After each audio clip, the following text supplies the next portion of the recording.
अस्सलाम वालेकुम and very good morning. आप देख रहे हैं न्यू पाकिस्तान और मैं हूं आपके साथ आपकी मेजबान ज़रियाब इरफान। प्लानिंग तो हमारी ये थी कि ईद कुर्बान के हवाले से बात होगी क्योंकि कसाबों की इस वक्त चांदी हो जाती है क्योंकि वो छुरियां इतनी तेजी से चलाते हैं, लेकिन जिस तरीके से पाकिस्तानी टीम ने कल पूरी कौम को ज़िबा किया है उसकी कोई मिसाल ही शायद कभी हमें देखने को मिले। जैसे हर सुपर ओवर में हमने देखा जाते हुए गेंद पे एक एक छुरी चल रही थी, तो उसकी तो मिसाल शायद ही हमें मुस्तकबिल में या माजी में हम नहीं चाहेंगे कि दोबारा कभी हमें मिले। क्योंकि कल जो मैच था पाकिस्तान वर्सेस अमेरिका, हम बार बार यही कह रहे थे कि यही वो मैच होगा जो पाकिस्तानी टीम का मोमेंटम सेट करेगा पूरे वर्ल्ड कप के लिए, पूरे टूर्नामेंट के लिए, और इस मैच में पाकिस्तान का जीतना बहुत जरूरी है।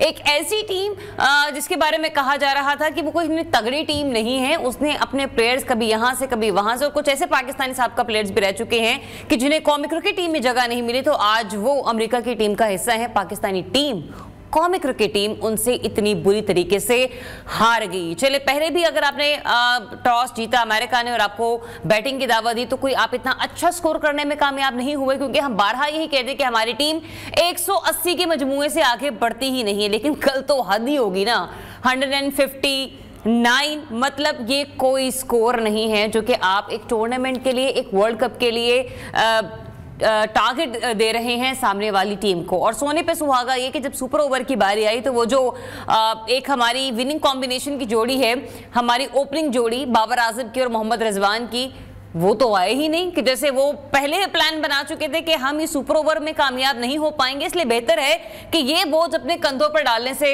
हम उन ऐसे लोगों को भेज दें कि चले जिनके हवाले से पहले भी बातें होती रही हैं, अब फिर मीडिया जो वो थोड़ा बहुत डिस्कस करेगा। लेकिन ये सिर्फ बात मीडिया की नहीं है, यहाँ पर बात है पाकिस्तानी आवाम की, उन लोगों की जो कि अपने सारे काम काज छोड़कर या ऑफिस से जल्दी छुट्टी लेकर या कुछ भी करके अपने मामलात को सेटल करके टीवी के आगे बैठते हैं कि हाँ आज पाकिस्तानी टीम परफॉर्म करने जा रही है। पाकिस्तानी टीम ने कल क्या कुछ किया, इसी पर बात करेंगे। हमें ज्वाइन कर रहे हैं स्पोर्ट्स एनालिस्ट हसनैन लियाकत, लेकिन उससे पहले आपको टॉप स्टोरीज की तरफ लेकर बढ़ेंगे, फिर उसके बाद हम हसनैन की तरफ जाएंगे कि ये हमारे साथ कल हुआ क्या। T20 वर्ल्ड कप, छोटों ने बड़ों को हरा दिया।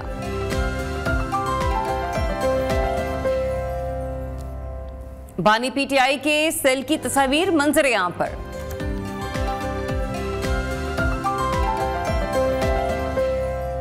फैसला आज करना है अगर कल बच्चे को चलना है। जी, तो ये थी हमारी टॉप स्टोरीज जिस पर आज हम प्रोग्राम में आगे चलकर बात करेंगे। लेकिन अभी सबसे पहले बात कर लेते हैं पाकिस्तान के मैच के हवाले से। चेयरमैन पीसीबी की एक स्टेटमेंट आपको याद होगी, उन्होंने कहा था कि 1 महीना हमने तनकीद नहीं करनी, टीम को परफॉर्म करने दें, यही वो टीम है जो कि वर्ल्ड कप ट्रॉफी लेकर वतन वापस आएगी। हसनैन लियाकत हमारे साथ मौजूद है। हसनैन, नकवी साहब ने तो कहा था कि 1 महीना हमने तनकीद नहीं करनी, फिर आप बताएं आप और हम क्या करें अब? ज़रियाब, हम यहाँ पे बैठते हैं और इस कौम के लिए और इस टीम के लिए फिर इज्तिमाई दुआ करवा लेते हैं, इससे ज्यादा तो हम कुछ भी नहीं कर सकते। बहुत ही अनफॉर्चुनेट है कि पाकिस्तान क्रिकेट, जो कि कहने को बहुत बड़े सुपरस्टार हैं, लेकिन जिस तरह की वो क्रिकेट खेलते हैं, मतलब इल्ला माशाल्लाह। आप देखिए कल 2 आपको वहां पे चीजें नजर आई होंगी। एक चीज ये है कि एक तरफ आप अमेरिका को देखिए जहां पे मेरिट के ऊपर लड़के खेल रहे थे, पूरी दुनिया से खेल रहे थे। कोई लड़का इंडिया का था, कोई लड़का श्रीलंका का था, कोई वेस्ट इंडीज से था, और वो पूरी दुनिया से उन्होंने मेरिट इकट्ठा किया।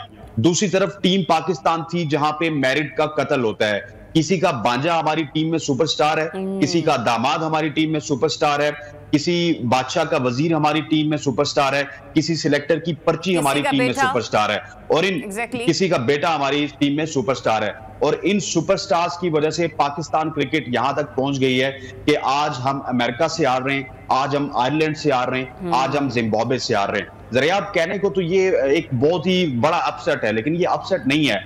ये बेसिकली हम उस लेवल पे पहुंच आए हैं कि हम अब अमेरिका के साथ भी कंपीट नहीं कर सकते, हम अब आयरलैंड के साथ भी कंपीट नहीं कर सकते, हम अब जिम्बाब्वे के साथ भी कंपीट नहीं कर सकते। हमारे कप्तान, क्या कहने, कप्तान 2 दिन पहले पॉडकास्ट में कह रहे थे कि हम सेमीफाइनल भी पहुंच चुके, हम फाइनल भी पहुंच चुके, अब हम फाइनल जीतने की कोशिश करेंगे। ये बिल्कुल ऐसा ही है। पॉडकास्ट में तो उन्होंने बहुत कुछ कहा, मैच के बाद भी उन्होंने प्रेस कॉन्फ्रेंस में कहा कि बैटिंग और मिडिल ऑर्डर हमें ठीक करना पड़ेगा। ये बैटिंग और मिडिल ऑर्डर मुझे समझ नहीं आ रही ठीक कैसे होगा जब शादाब खान भी खेल रहे होंगे, इब्रार को खिलाया नहीं जाएगा। मुझे तो ऐसे लग रहा है इब्रार को सिर्फ अपने साथ लेकर गए हैं कि ताकि उन्हें अमेरिका में जरा घुमा फिरा सकें। वो कहते हैं कि सिर्फ आपने अपने साथ एक शो पीस रखा हुआ होता है, उसको टीम में आपने खिलाना नहीं होता। लेकिन मीनवाइल आप शादाब खान के लिए भी जगह बना रहे हैं, आप आजम खान के लिए भी जगह बना रहे हैं, पूरी कौम लानते दे रही है बड़ी वासरत के साथ। लेकिन बावजूद इसके बाबर आजम को पता नहीं उनमें क्या नजर आ रहा है जो हमें नजर नहीं आ रहा।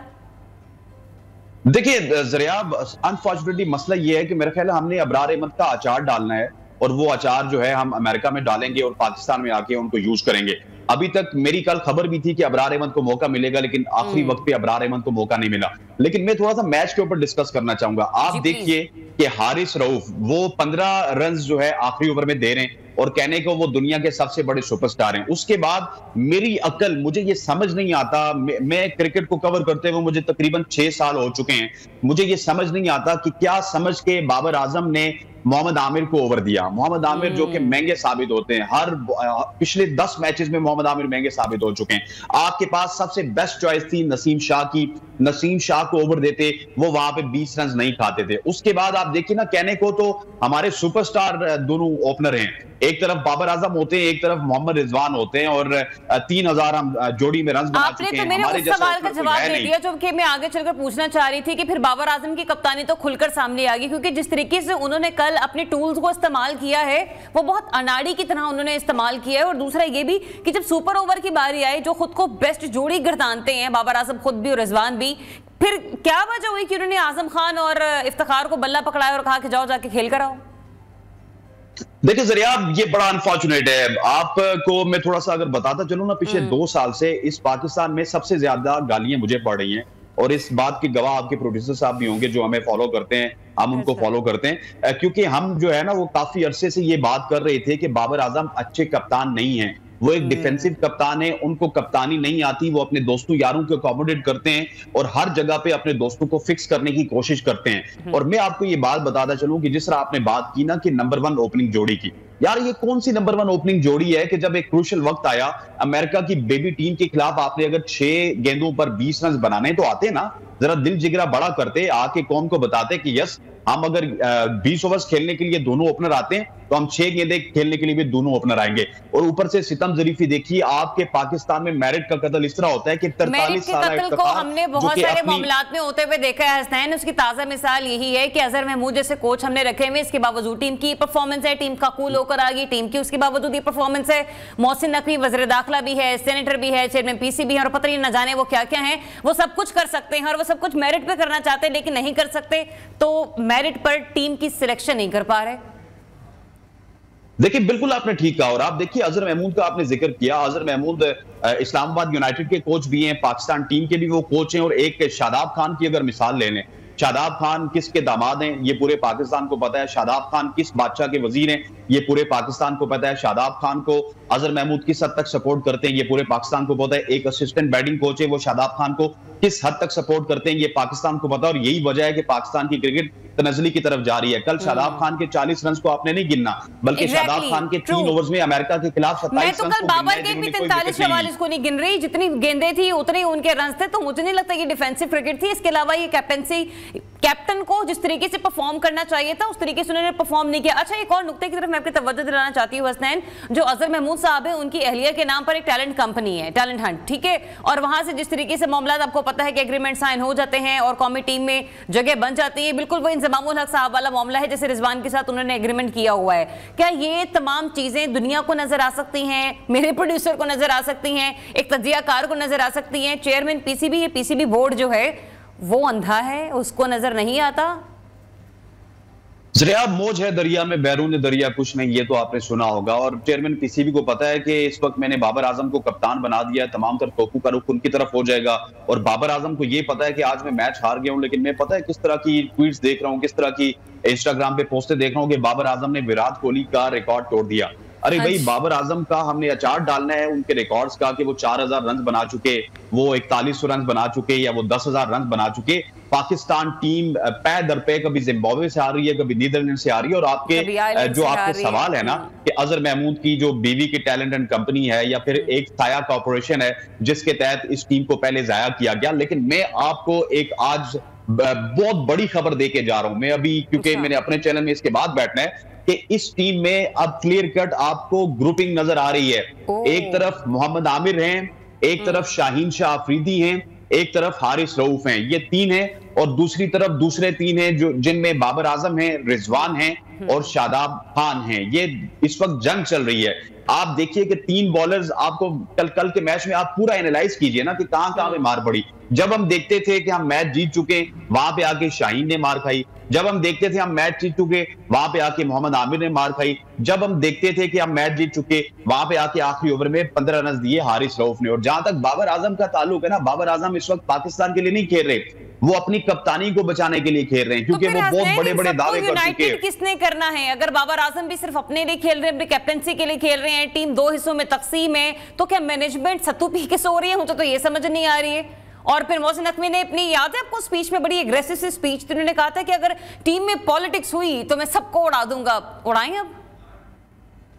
नहीं, पॉलिटिक्स की तो जद में मोहसिन नकवी साहब खुद भी हैं। क्या मोहसिन नकवी साहब को ओसामा मीर ने मैसेज नहीं किया था? ये मेरी खबर थी, उसके बाद ये पूरे पाकिस्तान में हेडलाइन बनी थी। क्या उन्होंने वहाब रियाज ने ओसामा मीर को ड्रॉप करने के बाद कॉन्फ्रेंस कॉल में उनको चढ़ाई नहीं की थी? मोहसिन नकवी साहब को सब पता है। और ये आप कह सकते हैं कि वो इस वक्त जो है ना, दो किश्तियों के सवार हैं, और दो किश्तियों पे जो भी मुसाफिर सवार होता है वो हमेशा से डूबता है। और ये मोहसिन नकवी साहब की बातें अब मेरी समझ से बाहर है। मोहसिन नकवी साहब ने एक और बात कही थी ज़रियाब, वो ये कह रहे थे कि हमारी टीम जब भी हारेगी तो लड़ती भी हारेगी, और जब भी जीतेगी लड़के जीतेगी। और वो बात बिल्कुल ठीक कह रहे थे। हम अमेरिका के खिलाफ भी अब लड़के हारते हैं, किसी और से नहीं लड़ रही है, आपस में लड़ रहे हैं। एग्जैक्टली, वो अपने आप से लड़ी है। और मेरे हिसाब से ये इससे जो सयाह तरीन दिन है पाकिस्तान क्रिकेट में नहीं आ सकते। और आपकी जो क्रिकेट है ना, वो मुझे लग रहा है कि अगर इसी डगर पे चलती रही, और आप इस तरह बात कर रही है कि मोहसिन नकवी साहब ने एक्शन ना लिया या प्राइम मिनिस्टर ने एक्शन ना लिया, तो ये क्रिकेट जो है इसका हाल हॉकी वाला हो जाएगा। मुझे याद है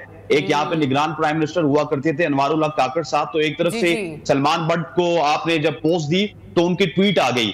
और जब हमारी टीम जीतती है तो प्राइम मिनिस्टर शहबाज शरीफ साहब ट्वीट करते हैं, आपकी सीएम पंजाब मरियम नवाज साहिबा ट्वीट करती हैं, और शादियाने बजाए जाते हैं कि आज हमारी टीम जीत गई। कल मुझे किसी की ट्वीट नजर नहीं आई, ना शहबाज शरीफ साहब की तरफ से, ना मुझे मरियम नवाज की तरफ से नजर आई, ना किसी और गवर्नमेंट ऑफिशियल की तरफ से नजर आई। कि लोग मीम्स ऐसी बना रहे थे क्योंकि पाकिस्तान इस वक्त मुज़ाकराती दौर में है आईएमएफ के साथ, तो शायद ये भी एक डील का हिस्सा हो कि पाकिस्तानी टीम जो है वो अमेरिका के जो सामने है वो अपने मैचेस को हार जाएगी। मतलब इससे ज्यादा बड़ी शर्मिंदगी की बात हमारे लिए नहीं हो सकती कि एक तरफ हम लोग मईशत से लड़ रहे हैं, दूसरी तरफ हम लोग इन वाले मामलात से लड़ रहे हैं। तो ये एक बहुत बड़ा क्वेश्चन मार्क है। उससे भी बड़ा सवाल निशान ये कि जो हमारी कल की बॉडी लैंग्वेज थी, उससे तो ये साफ जाहिर हो गया कि 9 जून को जो हमारा मैच इंडिया के अगेंस्ट है, इंडिया ने तो हमारी बॉडी लैंग्वेज को बड़े अच्छे से रीड कर लिया होगा। देखिए ज़रियाब, आपका जो सवाल है ये $1 मिलियन क्वेश्चन है, और ये बात हमें इन्वेस्टिगेट करनी चाहिए कि कल का मैच क्या हारा गया, या फिर कहा गया कि आप हारे। क्यों मैं आपको ये बात कर रहा हूं? वर्ल्ड कप के 13 मुकाबले हो चुके थे ज़रियाब। आपको क्या, मुझे जो कि वर्ल्ड कप की ट्रांसमिशन में बैठ के पूरे दिन तज्जिए करता रहता हूं, मुझे ये मजा नहीं आ रहा था वर्ल्ड कप का। लेकिन कल पाकिस्तान ने ना हेडलाइंस बनवा दी हैं।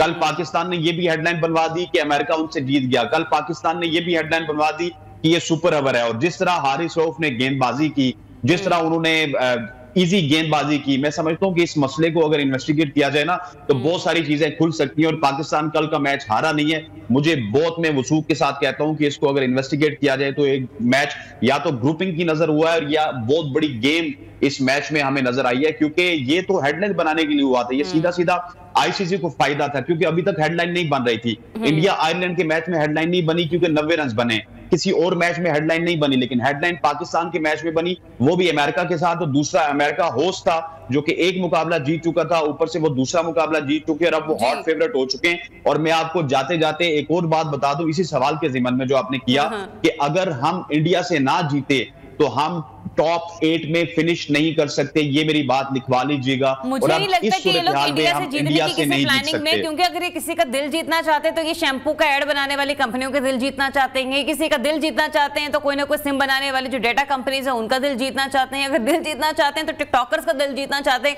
कभी काओ बॉय बनकर कभी कुछ बनकर। तो मेरे ख्याल से टीम का फोकस ना यहाँ पर है। बेहतर ये होगा कि वो जिनको हम हमेशा नजरअंदाज करते हैं, जिन पे हम पैसा भी नहीं लगाते, जिनके हवाले से कोई एक मीडिया का तज्जियाकार या फिर कोई एनालिस्ट या हम खुद एंकर बैठ के किसी भी क्लब मैच को डिस्कस नहीं कर रहे होते, बेहतर है कि मौका उनको दे दे। जरा $1 मिलियन क्वेश्चन है, मैं आपको एक और खबर देता चलूं। इस वक्त पाकिस्तान टीम में नसीम शाह की जगह नहीं बन रही। नसीम शाह की जगह इस वजह से नहीं बन रही कि वो बॉलिंग अच्छी करते हैं या वो बैटिंग अच्छी करते हैं। नसीम शाह की जगह इस वजह से नहीं बन रही कि उनके साथ जिद की जा रही है। आपके टॉप के बैटर्स, आपके टॉप के बॉलर्स इस वजह से नसीम शाह से जिद कर रहे हैं कि उनको उनकी खूबसूरती की वजह से और उनकी परफॉर्मेंसेस की वजह से ज्यादा एड्स मिल रहे हैं। कमर्शियल एस्पेक्ट इन्वॉल्व है नसीम शाह के साथ, और इस वजह से नसीम शाह को हर पहले मैच के बाद दूसरे मैच में बैठा दिया जाता है या तीसरे मैच में बैठा दिया जाता है कि इधर से इसको मैचेस कम मिलेंगे और उधर से उसको वक्फे कम मिलेंगे, हमें जो है कमर्शियल ज्यादा मिलेंगे। तो इस वक्त आपकी टीम की प्रायोरिटीज यही है, जिस तरह आपने कहा ना, एक और जुमला बड़ा मशहूर है, डाटा बहुत है। ये हमने जो है पूरी पीएसएल में देखा, डाटा बहुत है लेकिन रन्स बहुत नहीं है, जीत बहुत नहीं है। और ये मेरा ख्याल है कि अब रेलू कट्टू की टीम रह चुकी है जो कि पीएसएल में आए, इनसे एडवर्टाइजमेंट करवाएं, इनसे मैच खिलवा लें, इनसे बड़े बड़े बातें करवा लें, और जब मैच से पहले प्रेस कॉन्फ्रेंस करते हैं तो ये कहते हैं कि हम जो है बेसिकली हमारी टीम अब गलतियां नहीं करेगी। और रात को आके बाबर आजम का जो मुंह था वो सूजा हुआ था और वो कह रहे थे कि हम बैटिंग भी अच्छी नहीं कर सके। अच्छा, एक और बात, अपने आप को बचाने के लिए कह रहे थे पहले 6 ओवर्स में बॉल बड़ी सीम एंड स्विंग हो रही थी, क्योंकि पहले 6 ओवर्स में वो रिजवान आते हैं, उसके बाद तो विकेट इजी हो गई थी और फिर मैंने और शादाब ने बड़े तीर मारे। आपने जो तीर मारे पूरे पाकिस्तान ने देख लिया, और इस वक्त मैं समझता हूं कि पाकिस्तान पूरा शोक के आलम में है। जो शख्स है कल हमारे साथ इसी लम्हे अहमद अजीब सत्ती जो थे वो मौजूद थे, और मैं उनसे यही कह रही थी कि इसी क्रीज पर, इन्हीं विकेटों पर, इन्हीं ग्राउंड्स पर बाकी टीमें चल जाती हैं लेकिन हम नहीं चल पाते, और फिर हम इसी ग्राउंड का हवाला दे के कह रहे होते हैं कि हुआ नहीं। वो हिसाब है, नाच न जाने आंगन टेढ़ा। Anyways, thank you so much. Hasnain Liaquat हमारे साथ मौजूद है। हसनैन का तज्जिया और तबसरा आपने सुना, ना सिर्फ वो, मैं, बल्कि वाकई पाकिस्तानी पूरी जितनी भी कौम है ना, वो इस वक्त शोक के आलम में डूबी हुई कि हमारे साथ ये कल हुआ क्या है। तो rest in peace Pakistani cricket team and Pakistani cricket. छोटी से बात कर लेते हैं। गुज़िश्ता रोज़ एक अहम केस नायब तरमीम की समाअत हुई, जिसमें वफाकी हुकूमत ने बानी पीटीआई की जानिब से वकला तक रसाई ना देने के बयान की तरदीद कर दी, और इस हवाले से वफाकी हुकूमत ने बानी पीटीआई इमरान खान के मौक़िफ़ की तरदीद में इजाफी दस्तावेजात अदालत में जमा करवा दी। ताहम इन दस्तावेजात के साथ इमरान खान की डियाला जेल में वकला से मुलाकात की तस्वीर भी शामिल की गई हैं, और हुकाम के मुताबिक बानी पीटीआई का कैद तन्हाई में होने का मौक़िफ़ भी गलत है। उनसे मुलाकात करने वालों की फहरिस्त भी सुप्रीम कोर्ट में जमा करवा दी गई है। लेकिन इसके साथ साथ कल सोशल मीडिया पर पूरा दिन कुछ तस्वीर वायरल रही, और वो जो तस्वीर वायरल रही वो उस सेल की है कि जहां पर बानी पीटीआई को रखा गया है। इस कमरे में एक एयर कूलर मौजूद है, LED है, स्टडी टेबल है, ऑफिस की कुर्सी है और मैट्रेस की सहूलत मौजूद है, जबकि उन्हें वर्जिश की मशीन भी फ्राहम की गई है। जिसके बाद हमने देखा कि एक राहदारी भी है कि जहां पर उनको टहलने के लिए या फिर वॉक करने के लिए ये सहूलत जो है वो फ्राहम की गई है। इस पर मुस्लिम लीग नून की रहनुमा आज़मा बुखारी साहिबा ने तबसरा करते हुए कहा कि बानी पीटीआई जेल में पुरतायुश जिंदगी गुजार रहे हैं। अब ये सच में पुरतायुश जिंदगी ऐसी है कि जैसे ससुराल में होती है? इसी पर बात कर लेते हैं। सीनियर तज्जियाकार नज़ीर लगारी साहब हमारे साथ मौजूद है। लगारी साहब, ये जो सहूलियात इमरान खान को मैसर हैं जेल में, जो कि बानी पीटीआई के हवाले से कल हमने देखा कि पूरे सोशल मीडिया पर तस्वीर गर्दिश करती रही हैं, एक लम्हे तो ऐसा भी लग रहा है कि हुकूमत ने जो कुछ किया वो शायद उनके अपने गले पड़ गया है। हर छोटा बड़ा इस पर तनकीद करता हुआ नजर आ रहा है। आप जरा बताएगा कि माजी में के सियासतदानों को भी इसी किस्म की सहूलियात मिलती रही हैं, और क्या एक साबिक वज़ीर आज़म को इस किस्म की सहूलियत मिलनी चाहिए?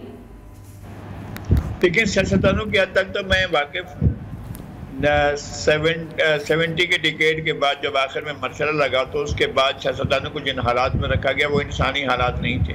वहाँ इंसानों को इस तरह के हालात में ही रखा जाता है।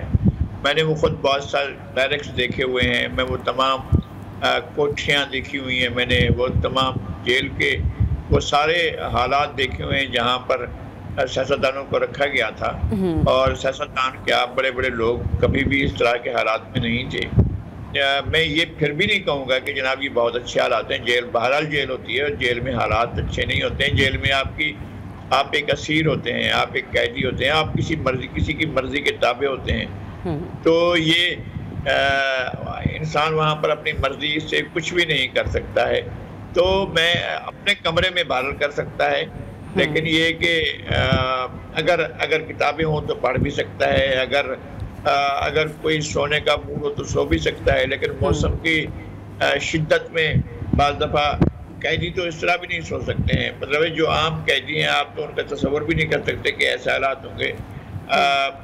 लेकिन उस दौर के जो सियासी कैदी थे उनके सामने उन वक्त पंखा नहीं होता था, बिजली नहीं होती थी, और लोग सख्त मौसम की सख्तियों में, सखर और मच जेल की सख्तियों में, आपको पता है अताउल्लाह मेंगल, अपना मीर गुल खान असीर और मीर गौद बिदंजो, अब्दुल समद खान अचकजई, ये वो लोग थे जिन्होंने मच जेल में वो आप उसको समझ लें कि जिंदगी दुनिया में अगर कोई जहन्नुम हो तो वैसा ही होगा। तो मच जेल में उन्होंने गुजारे और कैद तन्हाई भी इन लोगों ने काटी थी। नवाब नौरोज खान को किस हालत में रखा गया और मोहतरमा बेनज़ीर भुट्टो को किस हालत में रखा गया, बेगम नुसरत भुट्टो को किस हालत में रखा गया, वो सारी जगहें हमने देखी हैं। और आप तस्वर भी नहीं कर सकते हैं जिस तरह से इमरान खान रह रहे हैं, इसका तस्वर नहीं किया जा सकता।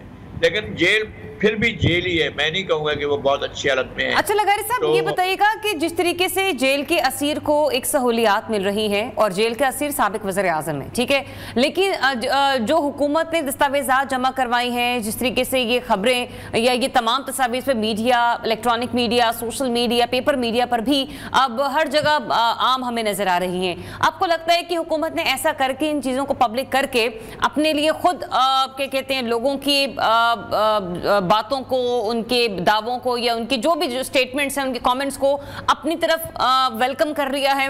ये उल्टा पड़ा है गवर्नमेंट के ऊपर ये स्टेप, या फिर उन्होंने ठीक किया? नहीं, मैं बिल्कुल ठीक किया है और ऐसा करना चाहिए।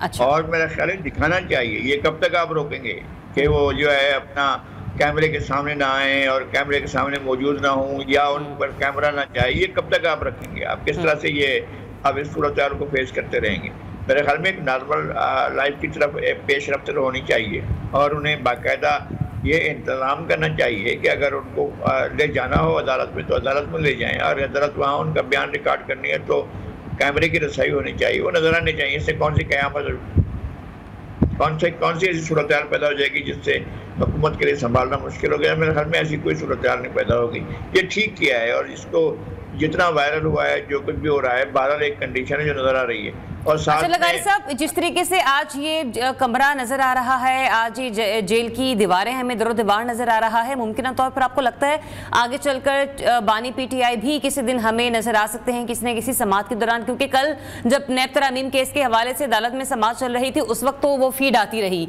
लेकिन जो ही वो पेशी के लिए आए और उन्होंने कुछ शिकवे शिकायतें भी की मौजूद जज साहिबान से, तब ना तो उनको दिखाया गया, ना तो उनको पब्लिक या नशर किया गया, और जो उनके मामला थे नैब तरमीम को लेकर उस पर भी उन्होंने एक बार फिर से अपने बयानात को क्लियर कट कर दिया कि तरमीम की वजह से मुझे तो थोड़ा बहुत फायदा हो सकता है लेकिन मैं जेल में ही रहूंगा, मुझे अवाम का सोचना है। मतलब कुछ इस किस्म के मुकालमत, कुछ इस किस्म के जुमले भी सामने आए। वो होता रहेगा, इस तरह की बातचीत भी हो रही है। सियासतदान मुख्तलिफ नौइयत के होते हैं, मुख्तलिफ मिजाज के होते हैं, ये एक मुख्तलिफ मिजाज के सियासतदान है और वो ग्लोरीफाई करते हैं वेस्ट को। जहाँ वेस्ट की जैसी कंडीशन होंगी तो जाहिर है पाकिस्तान में वेस्ट जैसा हो जाएगा, अगर वेस्ट जैसी कंडीशन नहीं होगी तो हम भी ऐसे हालात के शिकार रहेंगे। इन हालात के पैदा करने में जैसे पाकिस्तान के हालात हैं, इसमें सब ने अपना हिस्सा डाला है। मौजूदा हुक्मरानों ने भी अपना हिस्सा डाला है, साबिक हुक्मरान ने भी अपना हिस्सा डाला है, साबिक वज़ीर आज़म ने भी अपना हिस्सा डाला है। तो मुल्क के हालात जो हैं वो सबकी वजह से, सिर्फ एक अकेले किसी खास शख्स की वजह से, खास फर्द की वजह से नहीं है।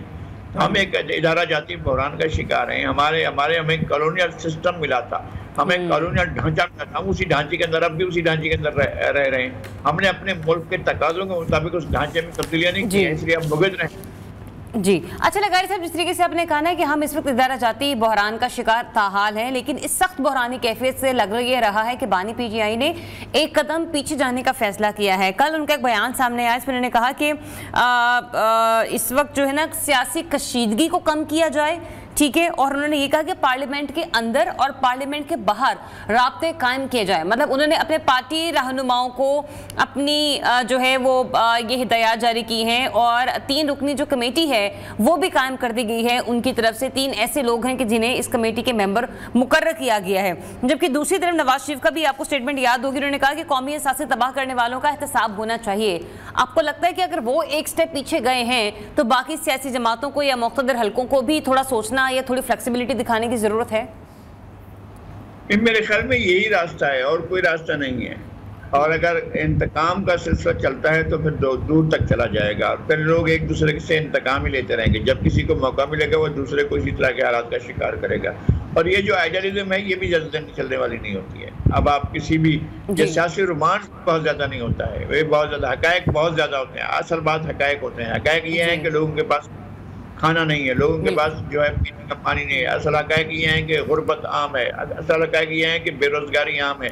असल हकायक ये है कि लोग अफलास का शिकार हैं, लोगों के पास जिंदगी की बुनियादी सहूलतें हासिल नहीं। और लेकिन ये मामलात को बेहतर करना अभी इस वक्त मौजूदा हुकूमत का काम है, और अगर वो मईशत को बेहतर करने में कामयाब हो जाती है तो खुद ब खुद बानी पीटीआई की मकबूलियत के गुब्बारे से हवा निकल सकती है। लेकिन बावजूद इसके मुझे ये बताएगा लगारी साहब कि अली अमीन गंडापुर साहब के हवाले से खबरें चल रही हैं, कुछ कयास आ रही हैं कि वो बैकडोर राब्तों में इस वक्त मसरूफ दिखाई दे रहे हैं। वो कोशिश कर रहे हैं कि पीछे कहीं ना कहीं मामला बेहतरी की जानिब बढ़े, लेकिन उनका मिजाज, उनकी आपको देख के ऐसा लगता है कि ये वो बेहतरीन शख्स है कि जिन्हें ये टास्क सौंपा गया है, या अगर टास्क नहीं भी सौंपा गया तो वो अगर खुद से भी इस किस्म की कोशिश करना चाह रहे हैं तो उन्हें इसमें कोई कामयाबी मिलेगी खातिर खा?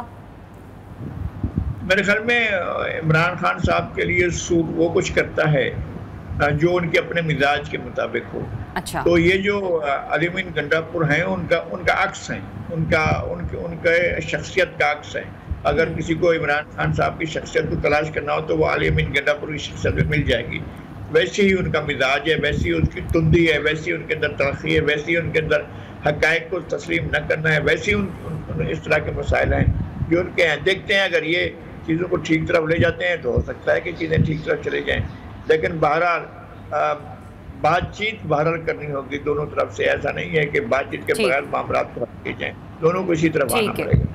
ठीक, बहुत शुक्रिया आपका नज़ीर लगारी साहब, सिंतज़ेकार तमाम तरह सियासी मामलों पर अपना तबसरा दे रहे थे। एक छोटी को भी एक अहम खबर देंगे स्टॉक मार्केट के हवाले से, जहां पर शदीद मंदी है। 100 इंडेक्स 73,000 की हद बरकरार नहीं रख सका है। इंडेक्स में 1950 पॉइंट्स की कमी से 72,912 पर मौजूद है। तो आज हफ्ते का आखिरी रोज़ है और हम ये देख रहे हैं कि स्टॉक मार्केट में मंदी का रुझान है और इंडेक्स में 1950 पॉइंट्स की कमी से अब वो 72,912 पर मौजूद है। इसी पर मजीद बात करेंगे। आपको अपडेट कर रहे हैं एक बार फिर से कि 100 इंडेक्स जो है वो 73,000 की हद बरकरार नहीं रख सका है। खैर, आगे बढ़ते हुए कुछ बात कर रहे थे ईद कुर्बान के हवाले से, जिसकी आमद है और हर कोई भी कोशिश कर रहा है कि जाए और जाकर अपने लिए बकरा, गाय, बैल, ऊंट या फिर जो भी उसका मनपसंद दुम्बा है वो खरीद कर लेकर आए। लेकिन इनको लाने के बाद जो ज़िबा करना है वो बहुत एक इंटरेस्टिंग सिचुएशन आप लोगों के लिए बन जाती है, क्योंकि बहुत से ऐसे लोग हैं कि जिन्हें जाहिर सी बात है कुर्बानी करना नहीं आती, तकबीर तो फेर लेते हैं, लेकिन गाय, बैल या फिर ऊंट का गोश्त तैयार करना उनके लिए थोड़ा मुश्किल हो जाता है। यही वजह है कि ईद कुर्बान के करीब आते ही जो सीजनल कसाब हैं न सिर्फ उनकी चांदी होती है और बल्कि जो प्रोफेशनल कसाब हैं उनके तो वारे न्यारे हो जाते हैं और हर कोई कसाबों के पीछे भाग रहा होता है। तो इस बार मेरे पास कुछ स्टैट्स है, वो मैं आपके साथ जरूर शेयर करती हूँ कि कसाबों ने कुर्बानी के जानवरों को ज़िबा करने के लिए अपनी एक रेट लिस्ट इंट्रोड्यूस करवाई है और उस रेट लिस्ट के मुताबिक जो मीट मर्चेंट्स एसोसिएशन है वो ये बता रहे हैं कि ईद के पहले दिन गाय की कुर्बानी का रेट जो है वो 20,000 रुपये होगा, जबकि बकरे की कुर्बानी का जो रेट है वो 10,000 रुपये मुकर्रर किया गया है और ऊंट ज़िबा करने का जो रेट है वो होगा जनाब 40,000 रुपये। तो इस स्टेटमेंट के मुताबिक ईद के दूसरे और तीसरे रोज़ जो कुर्बानी का रेट है वो आधा हो जाएगा। अभी आप पे डिपेंड करता है कि आप लोगों ने क्या करना है। आपने आया कि ये जो कुर्बानी आप लोग कर रहे हैं ये खुद करनी है, किसी अनाड़ी कसाई को बुलाना है, या फिर जो मीट मर्चेंट्स एसोसिएशन है उनसे रब्ता करते हुए आपने अपना ऊंट 40,000 रुपये में ज़िबा करवाना है और जो आपकी गाय है वो आपने तकरीबन 20,000 रुपये में ज़िबा करवानी है। और जो बकरा है वो 10,000 के करीब ज़िबा हो जाएगा। अच्छा, ये नहीं आइडिया मुझे कि इन लोगों ने रेट्स तो अनाउंस कर दिए हैं, क्या इसमें कोई भाव ताव हो सकता है, कोई 2, 4, 5 हज़ार रुपये कुछ नीचे हो सकते हैं? अगर ऐसा हो जाता है तो बहुत बेहतर होता है, लेकिन अगर खुदा ना खास्ता किसी को कोई ऐसा कसाई मिल जाए जो कि सिरे से अनाड़ी हो, जिसको वो कितने की छुरी जब खाल उतारने के लिए चलाई जाती है वहीं से पता चल जाता है कि आपने किसी अच्छे कसाई का इंतखाब किया है या फिर किसी बुरे कसाई का। और अगर आपको बुरा कसाई मिल जाए तो वो आपकी गाय की बोटियाँ नहीं बल्कि छोटा छोटा कीमा बनाकर निकल पड़ता है। एनीवेज, आगे बढ़ते हैं और एक इंतहाई अहम टॉपिक है, उसके हवाले से हम बात करेंगे। हम बात करेंगे आज पोलियो के हवाले से, क्योंकि बच्चों को पोलियो से बचाव के कतरे पिलाने का हदफ मुकर्रर कर दिया गया है और हम ये देख रहे हैं कि पोलियो मुहिम जो है वो भी इस वक्त पाकिस्तान में एक बार फिर से शुरू हो चुकी है। मुल्क भर के जो 66 अजला है वहाँ पर ज़ैली इंसदाद पोलियो मुहिम 3 जून से शुरू हो चुकी है और 7 रोज़ा मुहिम के दौरान 1.5 करोड़ से ज़ायद बच्चों को पोलियो से बचाव के कतरे जो है इस बार पिलाने का हदफ मुकर्रर किया गया है। अच्छा, इसमें एक इंटरेस्टिंग खबर ये भी है कि 9 जून तक जारी रहने वाली मुहिम के दौरान वालिदैन यकीनी बनाएं कि 5 साल से कम उम्र का कोई भी बच्चा पोलियो वैक्सीन से महरूम न रहे। 9 जून तक जारी मुहिम के दौरान खैबर पख्तूनख्वा के 32, सिंध के 16, बलूचिस्तान के 20, पंजाब के 6 अजला और इस्लामाबाद समेत अफगान पनाह गजीन कैंप्स और अफगान बॉर्डर से मुतसिल यूसीज में चलाई जाएगी। जबकि वजारत सेहत के हवाले से भी वाज़ेह तौर पर आगाही फ्राहम करने के लिए इस वक्त अवेयरनेस जो कैंपेन्स हैं वो चलाई जा रही हैं। इसी बारे में बात करते हैं। डॉक्टर नासिर राना साहब हमें ज्वाइन कर रहे हैं, एमरजेंसी हेड हैं जनरल हॉस्पिटल के, उनसे सिलसिले में बात करते हैं। डॉक्टर साहब, बहुत शुक्रिया आपके वक्त के लिए। सबसे पहले तो मैं आपसे ये जानना चाहती हूँ कि इस बार जो कैंपेन स्टार्ट की गई है उसमें स्पेशली बड़ा फोकस किया जा रहा है अफगान पनाह गजीन कैंपस और अफगान बॉर्डर से मुतसिल यूसीज की तरफ। ये जो टास्क है ये इंतहाई इंपॉर्टेंट है, लेकिन ये वो इलाके हैं कि जहाँ पर पोलियो वर्कर्स की जान को सबसे ज़्यादा ख़तरा है। एनीवेज, आपकी तरफ मैं दोबारा आती हूँ। अभी एक अहम अपडेट है वो अपने व्यूअर्स के साथ देंगे, क्योंकि प्राइम मिनिस्टर ऑफ पाकिस्तान इस वक्त चाइना के दौरे पर हैं और वहाँ पर उनकी एक अहम मुलाकात इस वक्त जारी है। उनके एजाज़ में एक इस्तकबालिया दिया गया है कि जिसके मनाजिर हम आपको इस वक्त टेलीविज़न स्क्रीन्स पर भी दिखा रहे हैं और ये मनाजिर आप इस वक्त देख रहे हैं कि बीजिंग में मौजूद हैं prime minister of Pakistan Shehbaz Sharif साहब और उनके एजाज़ में ये इस्तकबालिया रखा गया है। वज़ीर-ए-आज़म का सरकारी दौरा है, चीन का 5 रोज़ा ये दौरा है जिसमें मुख्तलिफ MOUs पर साइन किए जाएंगे और हेड ऑफ हवावे कंपनी से भी उनकी मुलाकात जो है वो मुतवक्के है, जिसमें तकरीबन 2 लाख के करीब जो पाकिस्तानी तलबा हैं उनको रोज़गार फ्राहम करने और उनको बेहतरीन इंटर्नशिप फ्राहम करने के हवाले से भी एक MOU साइन होना है। अपनी काबीना से इस वक्त मुलाकात करवा रहे हैं प्राइम मिनिस्टर ऑफ पाकिस्तान और चीनी वज़ीर-ए-आज़म ली चियांग ने वज़ीर-ए-आज़म शहबाज शरीफ का जो है वो इस्तकबाल किया है और अपनी कैबिनेट मेंबर के जो दीगर रुकन हैं उनसे भी इस वक्त जो है वो मुलाकात करवा रहे हैं। तो ये वो मनाजिर हैं जो कि हम आपको दिखा रहे हैं बराह रास्त चाइना से। चीनी वज़ीर-ए-आज़म जो हैं वो इस वक्त उनके साथ मौजूद हैं।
नाज़रीन ग्रेट।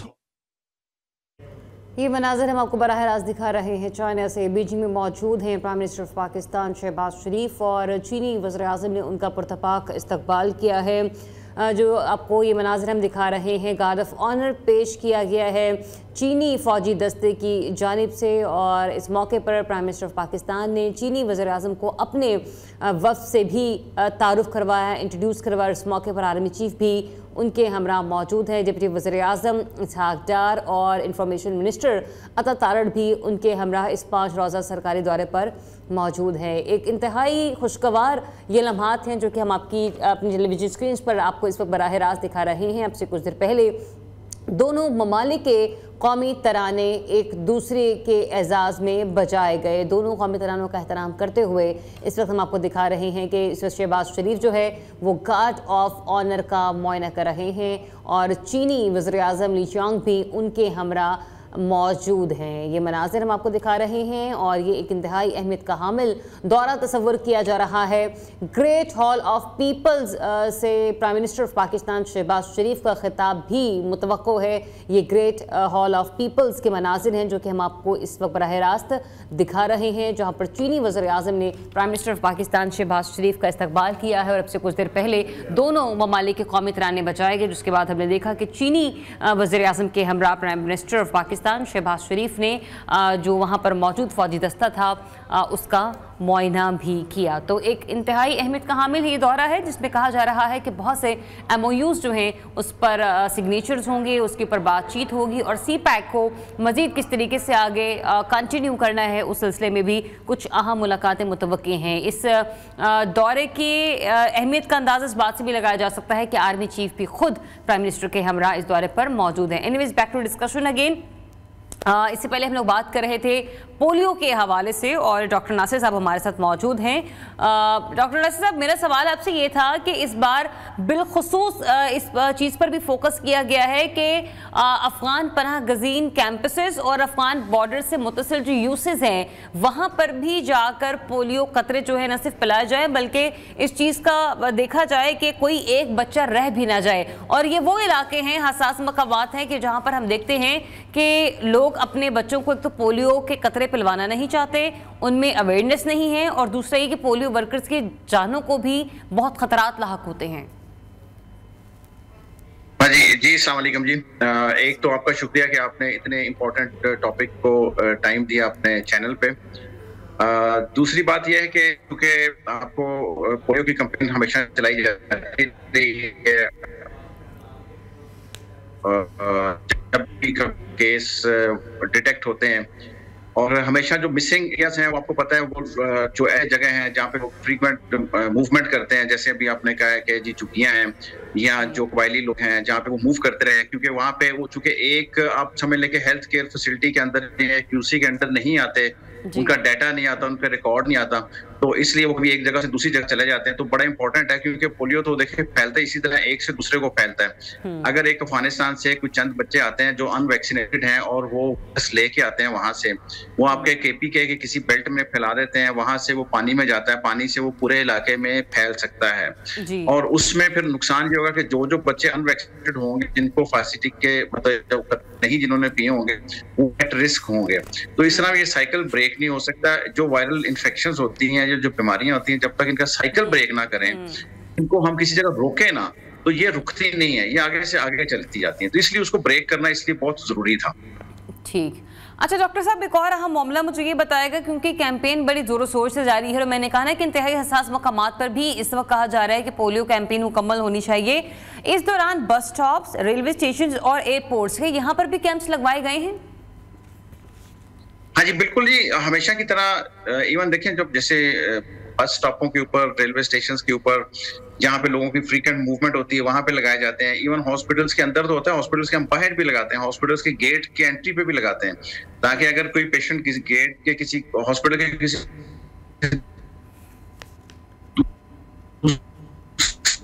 गेट से एंटर हो रहा है, वो भी इसमें वही बात है कि अवाम को भी थोड़ा सा मजीद अगर शऊर डेवलप हो जाएगा कि ये उनके बच्चों की बेहतरी के लिए किया जा रहा है, इससे उनकी प्रोटेक्शन है, उनके फ्यूचर की प्रोटेक्शन है, और वो पार्टिसिपेट करेंगे या थोड़ा सा कोऑपरेट करेंगे, तो ये बहुत आसानी से मुहिम कामयाब हो सकती है। क्योंकि देखें गवर्नमेंट की तरफ से तो ऑफ एंड ऑन मुहिम भी चलाई जाती है और इतना फ्रीक्वेंटली चलाई जाती है। और आजकल आपको पता है जैसे लाहौर में, पंजाब में टेम्परेचर 45, 46 इतना ज्यादा टेम्परेचर होता है। इस टेम्परेचर में भी पोलियो वर्कर्स बेचारे गर्मी में 10, 11, 12, 1 बजे डोर टू डोर फिर रहे होते हैं पिलाने के लिए। तो इसमें हमारी लोगों से गुजारिश यही है कि जब भी वो आए, आपने 5 साल से नीचे हर बच्चे को हर दफा 2 कतरे पिलाएं। उसका मकसद ये होता है, लोग कई दफा पूछते हैं कि जी हर दफा क्यों पिलाना है। उसकी जरूरी होता है कि अगर एक एरिया है, एक मोहल्ला है, उसमें अगर 2000, 3000 बच्चा है, पिछली दफा उसमें 4-5 बच्चे अगर मिस हो गए हैं, तो नेक्स्ट टाइम सारों को पिलाएं ताकि उस एरिया से वो खत्म हो जाए। अदरवाइज अगर मिस होते रहेंगे लोग सही है। लेकिन डॉक्टर साहब मुझे ये बताइए कि खुदा न खास्ता अगर विजिट के बावजूद कोई ना कोई बच्चा मिस हो गया है, तो ऐसे में फिर वालिदैन क्या करें, कहाँ जाएं जहां पर जाके अपने बच्चों को पोलियो के कतरे इजीली पिलवा सकते हैं? देखें, अगर तो वो मिस हो गया है बाई चांस और पिलाना चाहते हैं, फिर तो जगह जगह करीब जो सेंटर्स हैं, गवर्नमेंट के सेंटर्स हैं, फिर हॉस्पिटल्स हैं, वहां पे जाएं। वहां हर वक्त अवेलेबल हैं ये ड्रॉप्स, और वहां पे जाएं, जरूर पिलवाएं, जाके अपनी एंट्री कराएं ताकि पता लगे कि पिलाए गए हैं। और अगर इस तरह पेरेंट्स इस तरह थोड़ा सा भी एफर्ट करेंगे, पेन लेंगे, तो फिर तो इंशाल्लाह उनके बच्चे कभी मिस नहीं होंगे इंशाल्लाह। अच्छा, मुझे ये बताएगा, खुदा ना खास्ता वो बच्चे जो कि इस वक्त पोलियो की बीमारी से दो चार हैं, बड़े परेशान हैं, ये बताइएगा कि उनके लिए फिर सर्वाइवल कितना मुश्किल हो जाता है। मैं चाहती हूँ कि आप ज़रा पेरेंट्स को आगाह करें इस सिलसिले में, ताकि वो अपने बच्चों को बड़ा फोकसली इस चीज़ पर गौर करके उनको कोई एक भी पोलियो का खतरा उनका किसी भी साल का मिस नहीं होना चाहिए। हाँ जी, बिल्कुल जी, ये बड़ा इंपॉर्टेंट है। देखें, जो कई बीमारियां जो बड़ा जिनसे लोग डरते हैं, बड़ा जिनका नाम है, जैसे टाइफाइड है, हेपेटाइटिस ए है जिसको यरकान लोग कहते हैं, पीला यरकान है, कॉलरा है, गैस्ट्रो है, नमूनिया है, सारी बीमारियां जो सी होती है, जब कोई हेल्थ फैसिलिटी में पहुंचता है, उसको ट्रीटमेंट होती है, तो जब रिकवर लोग करते हैं तो 100% रिकवरी होती है। किसी को अगर 2 साल पहले टाइफाइड हुआ था तो अभी उसको कुछ भी नहीं होगा अगर टाइमली उसका डायग्नोसिस हो गया, ट्रीटमेंट हो गया। जबकि पोलियो ऐसी बीमारी नहीं है, एक दफा किसी को बीमारी हो गई, बेशक उसके बाद वो हॉस्पिटल भी पहुंच जाए, उनका इलाज भी हो, पेरेंट्स का और हॉस्पिटल का या गवर्नमेंट का लाखों रुपया भी लग जाए, लेकिन जो मजदूरी है वो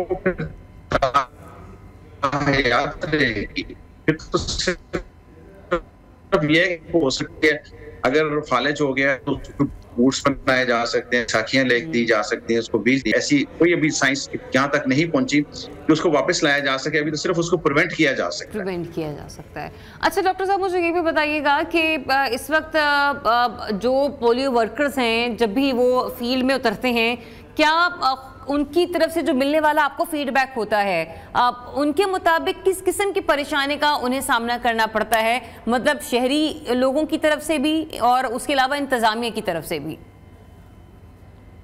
देखें, उनका जो फीडबैक है ना, वो जहां तक इंतजामिया की बात है, इंतजामिया तो हमेशा उनको सपोर्ट करती है और वो उसके बारे में उनको एहसास भी है और वो इस बारे मतलब शुक्रगुजार भी होते हैं। लेकिन अवाम की तरफ से अभी भी वो रिस्पेक्ट नहीं दी जाती, या कई दफा रेजिस्टेंस शो की जाती है। वो ऐसे बच्चा घर में होता है, वो कहते हैं जी बच्चा इधर नहीं है जी, अपने वो ननिहाल गया हुआ जी, आज बच्चा जी दूसरे शहर गया हुआ, हालांकि बच्चा घर पे होता है।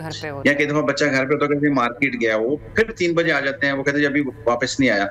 यानी अवाम की तरफ से उनको मतलब उस तरह की एक रिस्पेक्ट मिलनी चाहिए कि वो उनके बच्चों के लिए आ रहे हैं, कि अपने बच्चों के लिए आ रहे हैं और उनसे कोई पैसे नहीं ले रहे, कोई बिजनेस नहीं कर रहे, वो तो एक ड्यूटी समझ के कर रहे हैं, तो उसका फायदा तो उनका है ना, उसी फैमिली का फायदा है। बिल्कुल, आपने ये मुहिम उस वक्त ही कामयाब हो सकती है जब शहरी अपना भरपूर किरदार इसके अंदर अदा करेंगे। बहुत शुक्रिया आपका डॉक्टर साहब, हमें वक्त देने के लिए। डॉक्टर नासिर राना साहब हमारे साथ मौजूद थे।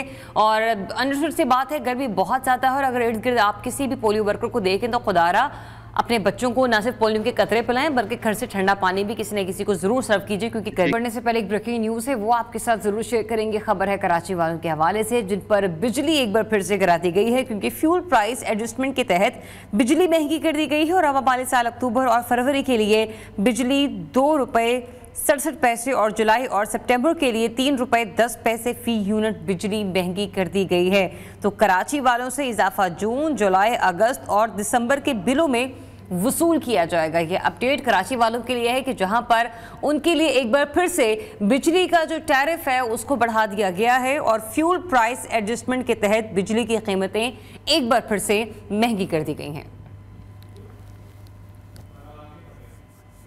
Back to the programme. और प्रोग्राम के बाद में हमारा ये जो सेगमेंट है ये इंतहाई खास है, क्योंकि हमारी मेहमान बड़े खास है और वो पाकिस्तान में बहुत से ऐसे खास काम कर रही हैं कि जिससे अक़लियती बिरादरी यानी कि स्पेशली जो हमारी क्रिश्चियन कम्युनिटी है उनको तहफ़्फ़ुज़ फ़राहम करने के जो मौक़े हैं वो मैसर हों। लेकिन मीनवाइल वो सिर्फ क्रिश्चियन कम्युनिटी को ही प्रोटेक्ट नहीं कर रही, बल्कि ऐसे लोग जो कि उनसे रब्ता करते हैं, फिर खा उनका ताल्लुक मुस्लिम कम्युनिटी से हो या फिर सिख कम्युनिटी से हो या फिर हिंदू कम्युनिटी से हो, लोगों को अपना जो कॉपरेशन है वो फ्राहम करने के लिए, अपनी मदद फ्राहम करने के लिए वो खासी कोशा है। एक टीवी चैनल आइज़िक टीवी के नाम से आपने सुन रखा होगा, और ये एक वाहिद पाकिस्तान के अंदर क्रिश्चियन टीवी चैनल है जो कि उनके अपने मज़हब के हवाले से न सिर्फ उनकी रहनुमाई कर रहा है, बल्कि उस पर ऐसे कुछ प्रोग्राम्स भी चलाए जा रहे हैं जो कि लोगों की फलाह के लिए और पाकिस्तान में अक़लियतों के तहफ़्फ़ुज़ और दोनों यूँ कह लीजिए कि मज़ाहिब के दरमियान हम आहंगी और पाकिस्तान का सॉफ्ट इमेज उभारने के लिए अपना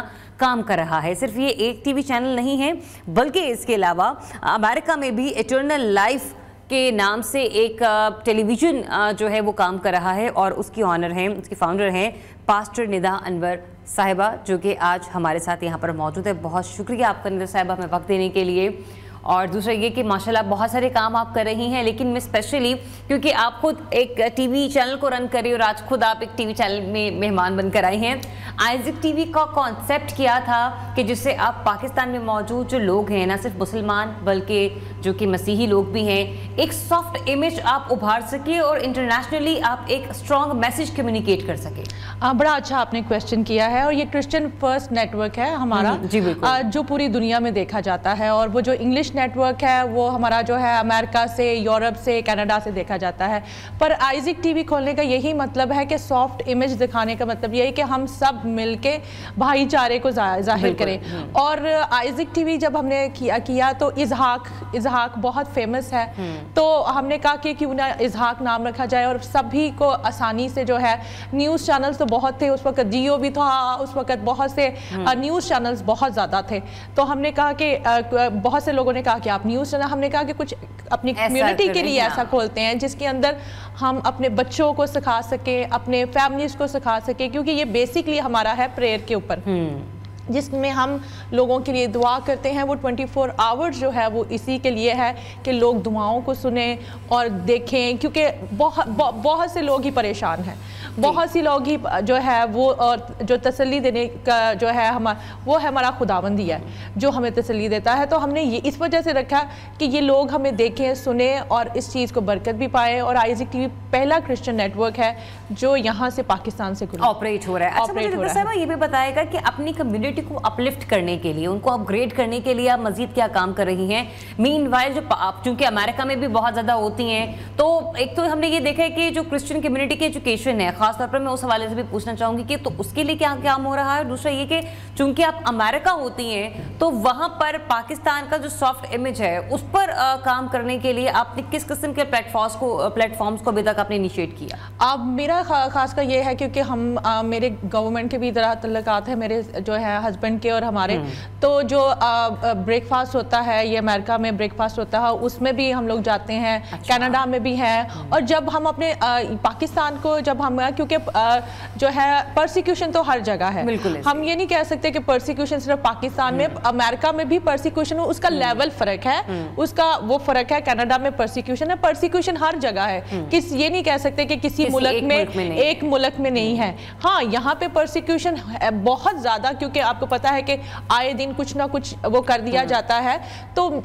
उसका इमेज हम लेके ही जाते हैं पाकिस्तान में कि आप उस पाकिस्तान की जो है आप आए देखें। हम अब जो पाकिस्तान को दिखाते हैं कि पाकिस्तान अमन पसंद मुल्क है। हमारे लीडर्स जो है हम वेलकम करते हैं, दूसरे मुल्कों को वेलकम करते हैं, अमेरिका के हम लोगों को वेलकम करते हैं। ऐसे ही है। और अभी आप नदर साहब जिस मेकअप ग्रुप में अभी आप थी, जहाँ से आप आई, वहाँ पर भी हमारे 2-3 मेंबर्स ऐसे हैं, हमारे मेकअप आर्टिस्ट ऐसे हैं जिनका ताल्लुक क्रिश्चियन कम्युनिटी से है। हमारे ऑफिस में स्टाफ करने वाले अमले का ताल्लुक जो है वो क्रिश्चियन कम्युनिटी से, और मतलब नीचे भी आपने देखा होगा कि एक फैमिली की तरह का माहौल है। ये नहीं कहा जाता कि नहीं आपका मजहब कुछ और है, तो ये वजह है कि हम आपके साथ वो ताल्लुक या वो रिश्ता नहीं कायम कर सकते, क्योंकि यहाँ पर बहुत से ऐसे मामला हुए कि हम लोगों ने यहाँ तक के रोजे भी इकट्ठे अफ्तार किए हैं। तो एक बड़ा पॉजिटिव जेस्चर है जो आप किसी भी मजहब से दूसरे मजहब को कन्वे कर रहे होते हैं। और दूसरी बात यह है कि मजहब तो आपके अपने राइट है ना, क्योंकि आपका अपना राइट है।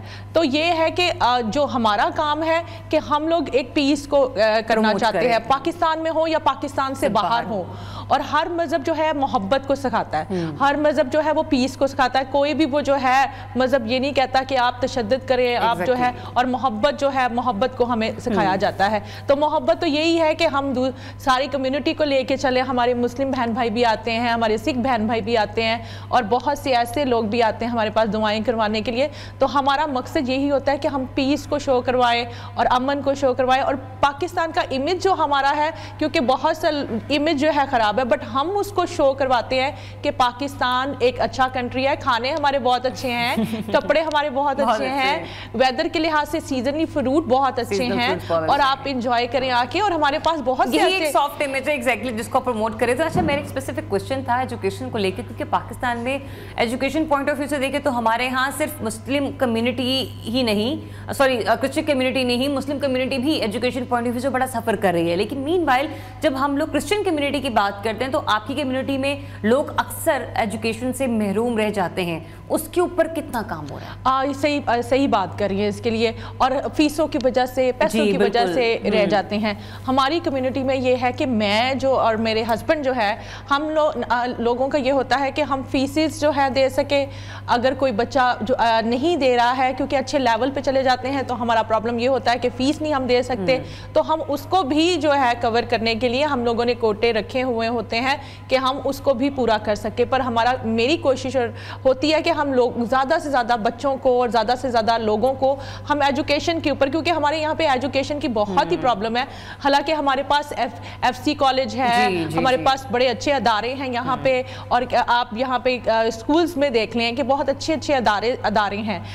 पर हम कोशिश, लोग हमें यही कहते हैं कि आप स्कूल्स भी, लेकिन वो कुछ ऐसे लोगों के लिए अप्रोचेबल हैं जो इजीली उनकी फीसेस अफोर्ड कर सकते हैं। वरना इसमें कोई शक नहीं कि क्रिश्चियन जो स्कूल्स हैं वहां पर सबसे ज्यादा हमें एक अच्छा डिसिप्लिन देखने को मिलता है। मेरे पास वक्त की कमी है और मुझे क्लोजिंग की तरफ बढ़ना है, लेकिन उससे पहले मैं चाहती हूँ कि कोई मैसेज जो कि आप पाकिस्तानी लोगों को, पाकिस्तानी क्रिश्चियन कम्युनिटी को स्पेशली आप कन्वे करना चाहते हैं। जरूर, थैंक यू वेरी मच। कि मैं ज़रूर कहना चाहूँगी कि हमारी क्रिश्चियन कम्युनिटी जो है, सबसे पहले तो यूनिटी को, जहाँ पे भी हो, जिस मुल्क में हो, यूनिटी होनी चाहिए। हमारे मुल्क में किसी को लीडर को हम मानते नहीं हैं, अगर लीडर हैं तो उसको माने और उसके लिए जो है सबसे पहले दुआ करें। और पाकिस्तान की इमेज को जो हम लोगों ने बहुत सा गलत बनाया हो, उसके इमेज को ठीक करें, क्योंकि पाकिस्तान है तो हम हैं।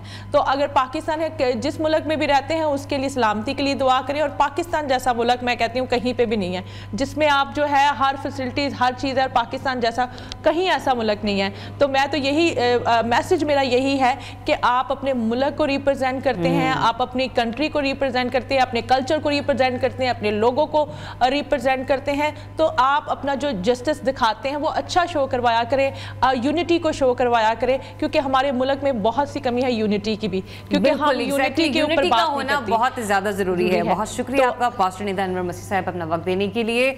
और इसी के साथ ही आज के प्रोग्राम अपने इख्तिताम को पहुंचा। अपना बहुत सा ख्याल रखिए, अपना वीकेंड भरपूर एंजॉय कीजिए। हमें दीजिए इजाजत, इंशाल्लाह मंडे को आपसे फिर से मुलाकात होगी। अल्लाह हाफिज।